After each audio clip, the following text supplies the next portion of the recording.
অসমত এনে এটি নামঘৰ নাই, এনে এখন গাঁও নাই, এনে এখন সত্ৰ নাই, এনে এখন চহৰ নাই, নগৰ নাই য'ত ভাগৱত অনুষ্ঠান অনুষ্ঠিত হোৱা নাই। কিন্তু ইমান ভাগৱত অনুষ্ঠান অনুষ্ঠিত হোৱাৰ পিছতো আমি যদি ভালকৈ খেপিয়াই চাওঁ, ভাগৱতে কোৱা কথাবিলাকৰ যেন যথাৰ্থতে প্ৰতিফলন ঘটা নাই। যদি প্ৰতিফলন ঘটিলেহেঁতেন এই কটাকটি মৰামৰি হিংসা দেশ কথাবিলাক আমি অনবৰতে দেখা পাই নাথাকিলোহেঁতেন বা শুনি নাথাকিলোহেঁতেন। সেয়ে ক'ৰবাত যেন আমাৰ ত্ৰুটি ৰৈ গৈছে। সেয়ে আমি আশা কৰিছোঁ এই চৈদাৱত নামঘৰত যি চাৰিদিনীয়া ভাগৱত পাঠ আৰু ভাগৱত ব্যাখ্যা অনুষ্ঠান আয়োজন কৰা হৈছে, এয়া যেন এটা গতানুগতিক অনুষ্ঠানলৈ ৰূপান্তৰিত নহয়। এই অনুষ্ঠানে ভাগৱতৰ সমুদায় কথা প্ৰতিফলনৰ ক্ষেত্ৰত সকলোৱে গুৰুত্ব আৰোপ কৰিব। এয়া প্ৰথমতে আপোনালোকৰ প্ৰতি আমাৰ বিনীত আবেদন। ক'বই লাগিব, চৰাইয়াত নামঘৰটিৰ যি প্ৰতিষ্ঠাৰ ইতিহাস, ইয়াতেই সোমাই আছে সমন্বয়ৰ বাৰ্তা। কাৰণ সকলো শ্ৰেণীৰ লোক একেলগে য'ত সমবেত হয় সেই হৈছে সমন্বয়ৰ ক্ষেত্ৰ। 25 বছৰ ধৰি এই নামঘৰটিয়ে যি সমন্বয়ৰ বাৰ্তা প্ৰদান কৰিছে আৰু তাৰ লগতে প্ৰতি বছৰে যি ভাগৱত অনুষ্ঠান অনুষ্ঠিত কৰি আহিছে, সেই কথাই প্ৰমাণ কৰিছে এই অঞ্চলৰ ৰাইজৰ মাজত কিমান সামূহিক বাৰ্তা আছে, কিমান আধ্যাত্মিক প্ৰেম আছে। আৰু সেয়ে আমাৰ ক'বলৈ মন গৈছে, এনে সামূহিক বাৰ্তা, এনে সামূহিক ভাৱ থকা পৰ্যন্ত, আধ্যাত্মিক প্ৰেম থকা পৰ্যন্ত আমাৰ সমাজখনৰ কেতিয়াও মৃত্যু হ'ব নোৱাৰে। এই সমাজখন যে বহু দিন ধৰি জীয়াই থাকিব, ই যে সুদীৰ্ঘ কাল ধৰি ইয়াৰ যিটো মূল আদৰ্শ সেইটো যে ৰক্ষা কৰিব, আপোনালোকৰ এই ভাৱধাৰাই সেই কথাকেই প্ৰমাণ কৰিছে। আপোনালোকক আকৌ এবাৰ প্ৰণিপাত জনাইছোঁ। ভাগৱত বুলি ক'লে আমি কি বুজোঁ? সেই শ্লোকৰ কথা ব্যাখ্যা কৰিলে আমি তাৰ অৰ্থ সহজে অনুভৱ কৰিব পাৰোঁ। কোনটো শ্লোক? ভাতিতে সৰ্বলোকেষু গীয়তে সনকাদিভি বৰ্ততে ত্ৰিষু বেদেষু ত্ৰায়তে সকলং জগত। যি শাস্ত্ৰই সকলো লোকতে জ্ঞানৰ পোহৰ বিলায়, সেই অৰ্থত কোৱা হৈছে ভা মানে পোহৰ দিয়া। গীয়তে সনকাদিভি, সনক, সনন্দ, সনত কুমাৰ, সনাতন প্ৰভৃতি ঋষিমুনিসকলে যি শাস্ত্ৰ অধ্যয়ন কৰি গান কৰি আত্মতৃপ্তি লাভ কৰিছিল, সেই অৰ্থত কোৱা হৈছে বৰ্ততে ত্ৰিষু বেদেষু। ঋক, যজু, সাম এই তিনি বেদৰ তত্ত্ব যি শাস্ত্ৰত বৰ্তি আছে, সেই অৰ্থত কোৱা হৈছে ত্ৰায়তে সকলং জগত।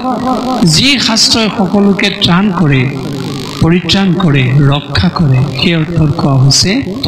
এই চাৰি অক্ষৰ যুক্ত হৈ ভাগৱত হৈছে ভাগৱত। এতিয়া নিশ্চয় আপোনালোকৰ সহজে অনুভৱ হৈছে ভাগৱত আমাক কিয় লাগে। নহি জ্ঞানেন সদৃশম পবিত্ৰমিহ বিদ্যতে। পৃথিৱীত আটাইতকৈ যদি পবিত্ৰ সম্পদ আছে, সেয়াই হৈছে জ্ঞান। আৰু এই জ্ঞানৰ ভাণ্ডাৰ শ্ৰীমদ ভাগৱত শাস্ত্ৰ। সেয়ে আমাক ভাগৱত লাগে। আমি যদি ভাগৱতৰ যথাৰ্থতে আশ্ৰয় গ্ৰহণ কৰোঁ, সেই ভাগৱতে আমাক প্ৰকৃত জ্ঞান দিব পাৰে। আৰু আপোনালোকে জানে, মনুষ্য জীৱনত 100 এবুৰি আশা আকাংক্ষা মানুহৰ থাকিব পাৰে। তাৰপিছতো মানুহে সন্তুষ্টি বিচাৰে। এই সন্তুষ্টি প্ৰদান কৰা শাস্ত্ৰখনেই হৈছে শ্ৰীমদ ভাগৱত শাস্ত্ৰ। কাৰণ চাৰি সিদ্ধই সেই শাস্ত্ৰ গান কৰি আত্মতৃপ্তি লাভ কৰিছিল আৰু সেই আৰ্হি আমালৈ এৰি থৈ গৈছে। আৰু সেইকাৰণে আমি সন্তুষ্টি পাবৰ কাৰণে, শান্তি পাবৰ কাৰণে, আত্মতৃপ্তি পাবৰ কাৰণে আমি ভাগৱতৰ আশ্ৰয় গ্ৰহণ কৰিব লাগে। ঠিক সেইদৰে কোৱা হৈছে যে আমাৰ জীৱনটো পৰিশীলিত কৰাৰ ক্ষেত্ৰত ভাগৱতৰ প্ৰয়োজনীয়তা আছে। পৃথিৱীত এনে এটা অনুষ্ঠান নাই য'ত শাসন নাই। আপুনি বজাৰলৈ গৈছে, আপোনাক যদি চাউল লাগে, সেইখিনি সময়ত যদি আপুনি কাপোৰৰ দোকানীৰ ওচৰলৈ যায়, কাপোৰৰ দোকানীজনে আপোনাক বলি আপুনি ক'ব, মোৰ ইয়াত আছে কাপোৰ আৰু সি বিচাৰিছে চাউল। তাৰমানে য'ত যিটো বস্তু প্ৰাপ্য হ'ব পাৰে তালৈ গ'লেহে ক্ৰেতাজনে এই বজাৰৰ পৰা সম্পদ ক্ৰয় কৰিব পাৰে অৰ্থাৎ তাতো আছে শাসন স্কুললৈ গৈছে তাতো আছে শাসন কলেজলৈ গৈছে বিশ্ববিদ্যালয়লৈ গৈছে তাতো আছে শাসন কোৰ্ট কাছাৰীলৈ গৈছে তাতো আছে শাসন অৰ্থাৎ শাসন নোহোৱাকৈ কোনেও কোনো অনুষ্ঠানৰ তাৰ ফলভাগী হ'ব নোৱাৰে ঠিক সেইদৰে আমাৰ জীৱনটো পৰিশীলিত কৰিবৰ কাৰণে আৰু আমাক ধৰ্মকেন্দ্ৰিক এটা জীৱন দিবৰ কাৰণে আধ্যাত্মিক এটা জীৱন প্ৰদান কৰিবৰ কাৰণে আমাক দিয়া হৈছে বেদ বেদে আমাক শাসন কৰিছে আৰু বেদে আমাৰ পৰিশীলিত জীৱনটো নিৰ্ণয় কৰিছে কিন্তু আমি পোনে পোনে বেদৰ ওচৰলৈ হয়তো যাব নোৱাৰিব পাৰোঁ সেইকাৰণে ঋক যজু সাম বিশেষকৈ এই তিনি বেদৰ তত্ত্ব সংগ্ৰহী যিখন শাস্ত্ৰ সেই ভাগৱতৰ ওচৰলৈ যাবলৈ কৈছে আমি যদি সঁচাকৈ ভাগৱতৰ ওচৰলৈ যাওঁ সেই ভাগৱতে আমাক বেদৰ দৰে অনুশাসিত কৰি তুলিব আমাৰ জীৱনটো পৰিশীলিত কৰি দিব আৰু সেইকাৰণে আমি ভাগৱতৰ আশ্ৰয় ল'ব লাগে আৰু তাৰপিছত আপোনালোকে জানে জাত ঈশ্বৰ ধ্ৰুৱ মৃত্যু জন্ম মানেই মানুহৰ মৃত্যু কিন্তু মানুহে জন্ম হোৱাৰ পিছত মৃত্যুলৈকে যেতিয়া গতি কৰে এই জীৱনটোৰ পৰা এটা সুফল বিচাৰে আৰু মৃত্যুৰ পিছতো পৰিত্ৰাণ বিচাৰে কেৱল মৃত্যুৰ পিছৰ অৱস্থাটোকে মুক্তি বুলি কোৱা হোৱা নাই এই জন্মৰ পৰা মৃত্যুলৈকে আমি যি সংসাৰ যাত্ৰাত ভৰি দিওঁ তাতো আমি বিভিন্ন চাকনৈয়াৰ ভিতৰত পৰোঁ আৰু তাৰ পৰা পৰিত্ৰাণ পাবৰ কাৰণে আমাক ভাগৱতৰ আশ্ৰয় ল'বলৈ কৈছে অৰ্থাৎ অবিদ্যাৰ পৰা প্ৰকৃত বিদ্যাৰ পথ প্ৰদৰ্শন কৰি দিব পাৰে আমাক ভাগৱতে অন্যায়ৰ পৰা ন্যায়ৰ পথ দিব পাৰে আমাক ভাগৱতে অশান্তিৰ পৰা শান্তি দিব পাৰে ভাগৱতে আৰু সেইকাৰণে সেই অৰ্থত ত বুলি কৈছে যে ত শব্দই পৰিত্ৰাণ কৰাৰ কথা বুজাইছে কেৱল মৃত্যুৰ পিছৰ অৱস্থাটোকে পৰিত্ৰাণ বুলি কোৱা হোৱা নাই ঐহিক জীৱনত যেনেকৈ আমি পৰিত্ৰাণ বিচাৰোঁ তেনেকৈ আমি পাৰলৌকিক জীৱনতো হয়তো পৰিত্ৰাণ বিচাৰোঁ এই পৰিত্ৰাণ দিব পাৰে আমাক ভাগৱতে আৰু সেইকাৰণে আমি ভাগৱত আশ্ৰয় ল'ব লাগে এই ভাগৱত প্ৰথম কেতিয়া আৰম্ভ হৈছিল প্ৰথম ভাগৱত চতুশ্লোকী পৰিৱেশত আৰম্ভ হৈছিল যাক চতুশ্লোকী ভাগৱত বুলি কোৱা হৈছিল আদি নিৰঞ্জনে প্ৰথমতে ভাগৱত ব্যাখ্যা আৰম্ভ কৰিছিল আদি নিৰঞ্জনে কাক ক'লে অনাদি অনন্তই কাক ক'লে নৰনাৰায়ণে কাক ক'লে কালপুৰীয়া নাৰায়ণে কাক ক'লে হংস নাৰায়ণে কাক ক'লে সূৰ্যমণ্ডলী নাৰায়ণে ক'লে শ্ৰীনাৰায়ণৰ পৰা ব্ৰহ্মা বিষ্ণু শিৱ পালে ব্ৰহ্মাৰ পৰা পালে নাৰদৰ পৰা পালে ব্যাসৰ পৰা পালে শুকৰ পৰা পালে পৰীক্ষিতে আৰু পৰীক্ষিতক কৈ থকা অৱস্থাত সুতমুনিয়ে পালে সুতৰ পৰা পালে মনোহৰা সুতৰ পৰা পালে শংকৰাচাৰ্যৰ পৰা পালে শ্ৰীধৰ স্বামীৰ পৰা ক্ৰমে পালে ভাস্কৰাচাৰ্য নৃসিংহ ৰত্নভাৰতী মহাভাৰতী বিষ্ণুপুৰী সন্যাসী ব্ৰহ্মানন্দ জগদীশ মিশ্ৰ আৰু সেই জগদীশ মিশ্ৰৰ পৰা পালে মহাপুৰুষ শ্ৰীমন্ত শংকৰদেৱী এই হৈছে ভাগৱতীয়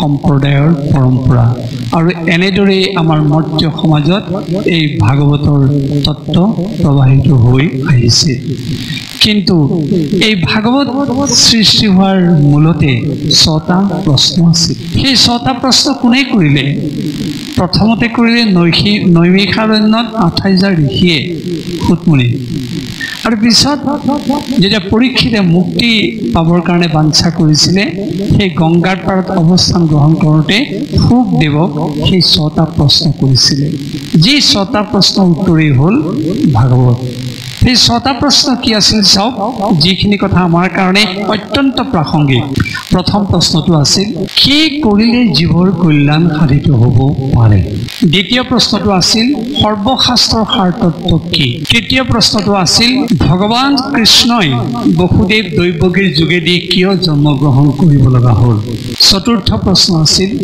ভগৱান কৃষ্ণই কি লীলা প্ৰকাশ কৰিলে পঞ্চমটো প্ৰশ্ন আছিল ভগৱান কৃষ্ণই কিমান অৱতাৰ গ্ৰহণ কৰিলে আৰু সেই অৱতাৰত কি কাৰ্য সাধন কৰিলে। ষষ্ঠ তথা অন্তিম প্ৰশ্নটো আছিল ভগৱান কৃষ্ণ অপ্ৰকট হোৱাৰ পিছত, নোহোৱা হৈ যোৱাৰ পিছত ধৰ্মই কাৰ আশ্ৰয় গ্ৰহণ কৰিলে। আমি আকৌ কৈছোঁ এই 6টা প্ৰশ্নৰ উত্তৰেই লিখিত ভাগৱত, য'ত সংস্কৃত ভাষাত 18,000 শ্লোক সন্নিৱিষ্ট হৈছিল, 335টা অধ্যায়েৰে ভাগ কৰা হৈছিল আৰু 12টা স্কন্ধৰে ভাগৱত সংযোগ কৰা হৈছিল। এই বিস্তৃত কলেবৰৰ ভাগৱতখনিত যি 6টা প্ৰশ্নৰ উত্তৰ দিয়া হৈছে, সেই উত্তৰখিনি অতি সংক্ষেপতে আপোনালোকৰ আগত আমি দাঙি ধৰিছোঁ। চাওক, প্ৰথম প্ৰশ্নটো আছিল কি কৰিলে জীৱৰ কল্যাণ সাধিত হ'ব পাৰে। উত্তৰ ভাগৱতত বৰ সুন্দৰকৈ আছে, চমুকে কৈছোঁ, প্ৰকৃত ধৰ্মৰ আশ্ৰয় গ্ৰহণ কৰিলে জীৱৰ কল্যাণ সাধিত হ'ব পাৰে। ধৰ্ম কি? ধৰ্মৰ 2টা মাৰ্গ আছে, প্ৰবৃত্তি মাৰ্গ আৰু নিবৃত্তি মাৰ্গ। এটা সোমোৱাৰ পথ, আনটো ওলোৱাৰ পথ, যাক আমি সগুণ, নিৰ্গুণ, নিৰাকাৰ, সাকাৰ লগত তুলনা। আৰু এই তত্ত্ব যি জানিব তেওঁৱেই ধৰ্মৰ পৰিচয় লাভ কৰিব আৰু তেতিয়াই তেওঁৰ কল্যাণ সাধিত হ'ব। তাৰ পিছৰ প্ৰশ্নটো আছিল সৰ্বশাস্ত্ৰৰ সাৰ তত্ত্ব কি? সকলো ধৰ্মৰে এটাই অবিসম্বাদী সিদ্ধান্ত, সেইটো হৈছে ভক্তি তত্ত্ব। যি ধৰ্মত যি ধৰ্মশাস্ত্ৰই নাথাকক তাৰ মূল তত্ত্ব ভক্তি। সেয়ে সকলো শাস্ত্ৰৰে সাৰ তত্ত্ব হ'ল ভক্তি, যিটো কথা ভাগৱতত প্ৰথম স্কন্ধৰ পৰা 12শ স্কন্ধলৈকে বৰ বিস্তৃতভাৱে তাত সন্নিৱিষ্ট কৰা হৈছে। তৃতীয়টো প্ৰশ্ন আছিল ভগৱান কৃষ্ণই বসুদেৱ দৈৱকীৰ যোগেদি কিয় জন্মগ্ৰহণ কৰিলে। তাৰ উত্তৰ দিয়া হৈছে ভাগৱতত প্ৰকৃতাৰ্থত জীৱৰ কল্যাণৰ কাৰণে, মনুষ্য জাতিৰ কল্যাণ সাধনৰ কাৰণে ভগৱান কৃষ্ণই বসুদেৱ দৈৱকীৰ যোগেদি জন্মগ্ৰহণ কৰিছিল। আৰু সেই কথা ভাগৱতৰ 10ম স্কন্ধৰ পৰা 12শ স্কন্ধলৈকে সুন্দৰকৈ উল্লেখ কৰা হৈছে। মনত ৰখাৰ প্ৰয়োজন, 1ৰ পৰা 9মলৈকে ভগৱান কৃষ্ণৰ কথা কোৱা প্ৰস্তুতিহে মাত্ৰ। 10ম, 11শ, 12শ এই 3টা স্কন্ধতহে ভগৱান কৃষ্ণৰ সমুদায় তত্ত্ব প্ৰকাশ কৰা হৈছে, জন্ম ৰহস্যৰ পৰা ধৰি। তাৰপিছত প্ৰশ্নটো আছিল ভগৱান কৃষ্ণই কি লীলা প্ৰকাশ কৰিলে। ভগৱান কৃষ্ণই মূলতঃ 4টা লীলা প্ৰকাশ কৰিলে। এইকেইটা কি? বৃন্দাবন লীলা, মথুৰা লীলা, দ্বাৰকা লীলা, কুৰুক্ষেত্ৰ লীলা। আৰু এই 4 লীলাৰ যোগেদি আমাৰ সংসাৰী জীৱনৰ কৰ্তব্যৰ কথা প্ৰকাশ কৰা হৈছে। অৰ্থাৎ আমি জন্ম হোৱাৰ পিছতে বাল্যকাল আৰম্ভ কৰোঁ আৰু আমাৰ এই বাল্যকালটো কেনেকৈ পৰিচালিত হ'ব তাৰ আৰ্হি প্ৰদৰ্শন কৰিছে ভগৱান কৃষ্ণই বৃন্দাবন লীলাৰ যোগেদি। অৰ্থাৎ শিশুলীলা আধ্যাত্মিক তত্ত্বৰ যোগেদি যি ভগৱান কৃষ্ণই আমাক আৰ্হি দিছে, সেয়ে আমাৰ জীৱনৰ আৰ্হি। আৰু সেই আপোনালোকে জানে 5 বছৰৰ তলৰ শিশুটোক মাৰিব নাপায় বুলি কয়। কেলে? ইয়াৰ গাত গোসাঁই আছে। তাৰমানে বৃন্দাবনত ভগৱান কৃষ্ণই যি লীলা প্ৰকাশ কৰিছিলে শৈশৱ কালত, সেই চৰিত্ৰৰ তত্ত্ব প্ৰকাশ কৰাৰ অৰ্থতেই সেই শিশুটিৰ গাত ভগৱান আছে বুলি কোৱা হৈছে। আৰু সেইকাৰণে আমি সেই বৃন্দাবন লীলাৰ আৰ্হিত আমাৰ শিশুসকলক আমি মান্যতা প্ৰদান কৰোঁ আৰু তেওঁলোকক প্ৰতিপালন কৰোঁ। ঠিক তেনেকৈ মথুৰা লীলা, ভগৱান কৃষ্ণই যি মথুৰা লীলা কৰিলে তাৰ লগত আমাৰ কি সম্পৰ্ক আছে চাওক।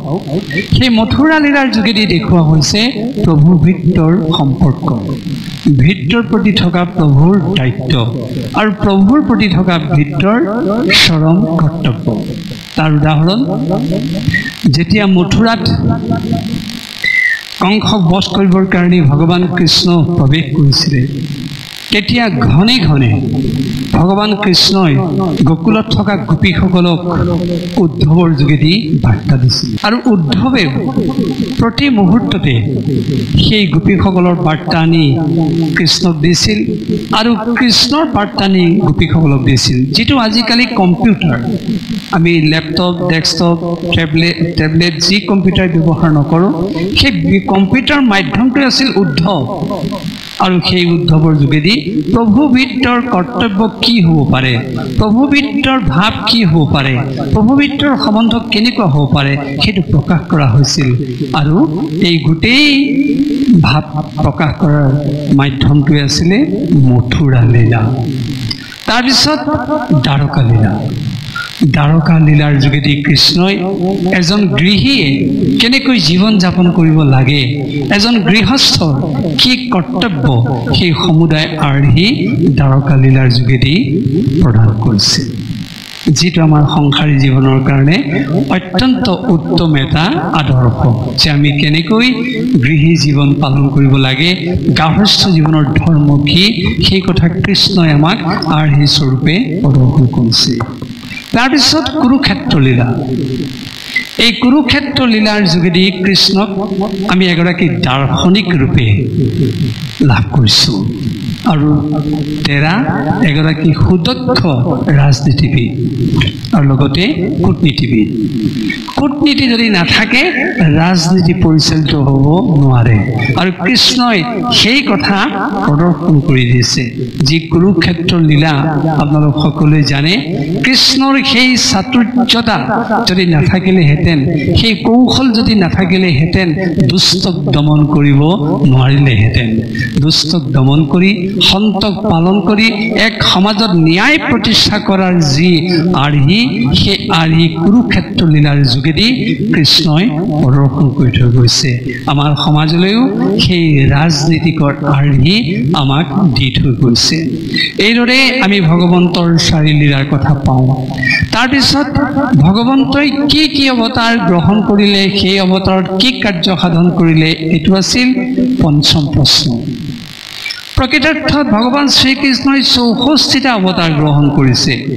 তাৰ ভিতৰত আমাৰ মহাপুৰুষ শ্ৰীমন্ত শংকৰদেৱ গুৰুজনাই দিয়া চতুৰ্বিংশতি অৱতাৰ অত্যন্ত উল্লেখযোগ্য অৱতাৰ, যি চতুৰ্বিংশতি অৱতাৰৰ যোগেদি আমি সমুদায় তত্ত্ব লাভ কৰিব পাৰোঁ। ভগৱানে কিয় অৱতাৰ গ্ৰহণ কৰিছিলে সেই তত্ত্ব, আৰু তাৰ লগতে সেই তত্ত্বৰ যিটো তাৎপৰ্য সেইটো আমি অনুভৱ কৰিব পাৰোঁ। আৰু এই 64টা অৱতাৰ গ্ৰহণ কৰাৰ মূলতে আছিল দুষ্টক দমন, সন্তক পালন আৰু সভ্যতা সংস্কৃতিৰ ক্ৰম বিকাশ এই অৱতাৰৰ যোগেদি প্ৰতিপন্ন কৰা হৈছিল। এইদৰে ভগৱন্তই 64টা অৱতাৰ গ্ৰহণ কৰি তেনে বাতাৱৰণ দেখুৱাই থৈ গৈছে। তাৰপিছত শেষৰ তথা ষষ্ঠ প্ৰশ্নটো আছিল, ভগৱান কৃষ্ণ নোহোৱা হোৱাৰ পিছত ধৰ্মই কাৰ আশ্ৰয় গ্ৰহণ কৰিলে?